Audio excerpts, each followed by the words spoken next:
Hi viewers, అందరికీ నమస్కారం. Welcome to Sravya's recipes.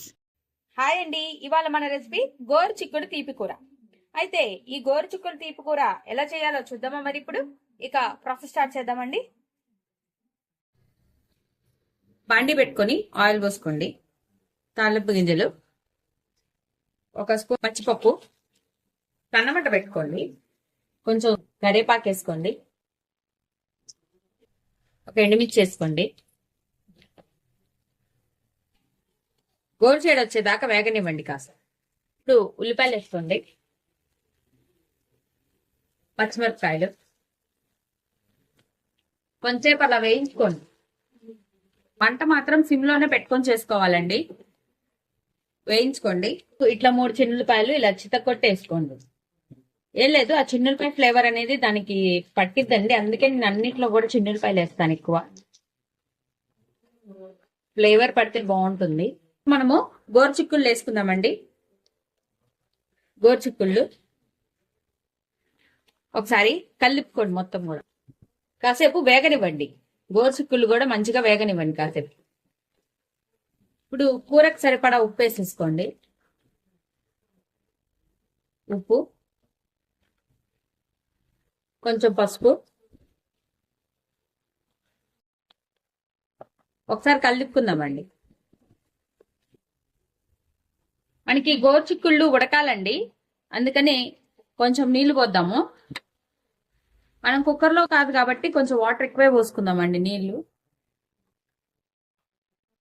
మంచిగా ఉడికిపోవాలి గోరుచిక్కుడు అంతా.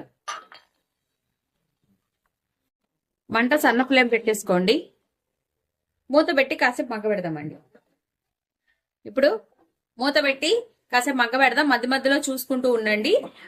కొంచెం కొంచెం నీళ్ళు అయితే పోసుకుంటూ ఉండండి. అంటే ఉడికేదాకా నీళ్లు పోసుకుంటూ ఉడకబెట్టుకుంటూ ఉండండి. సన్న మంట పెట్టుకొని ఉడికిన తర్వాత చూద్దామండి. చూడండి, మంచిగా ఉడికిపోయింది. ఇప్పుడు నేను కొంచెం కారం వేసుకుంటున్నాను. స్పైసీకి తగ్గట్టు కొంచెం కారం వేసుకోండి. కలుపుకోండి. ఇప్పుడు కారం వేసాం కదా, ఇంకొంచెం సేపు ఉడకబెడదామండి. ఇప్పుడు మనము బెల్లం వేసుకుందామండి.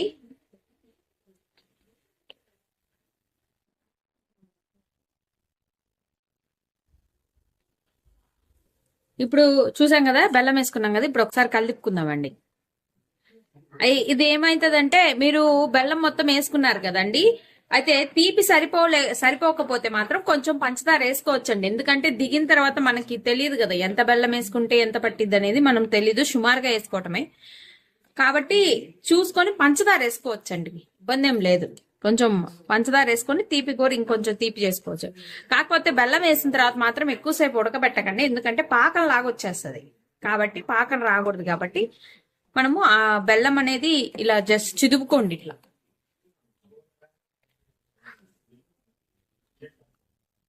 నేను సుమారుగా వేసానండి. ఇంక్వేస్ కనుక స్వీట్ సరిపోకపోతే మళ్ళీ పంచదార వేసుకోండి, సరిపోతుందండి. ఇప్పుడు కొంచెం కొత్తిమీర వేసుకుందామండి. ఒకసారి కలిపుకుందాం.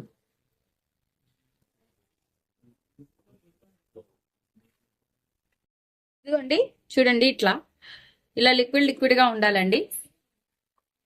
ఇట్లా కాసేపు ఉంచుకున్నాం. అయిపోయిందండి. ఇప్పుడు బౌల్లోకి తీసుకుందాం. అంతే అండి, కమ్మటి గోరుచిక్కుడు తీపి కూర రెడీ అయిపోయింది. ఈ వీడియో గనక మీకు నచ్చినట్టయితే ప్లీజ్ లైక్ చేసి, షేర్ చేసి, సబ్స్క్రైబ్ చేసుకోండి. Thank you for watching Sravya's recipes.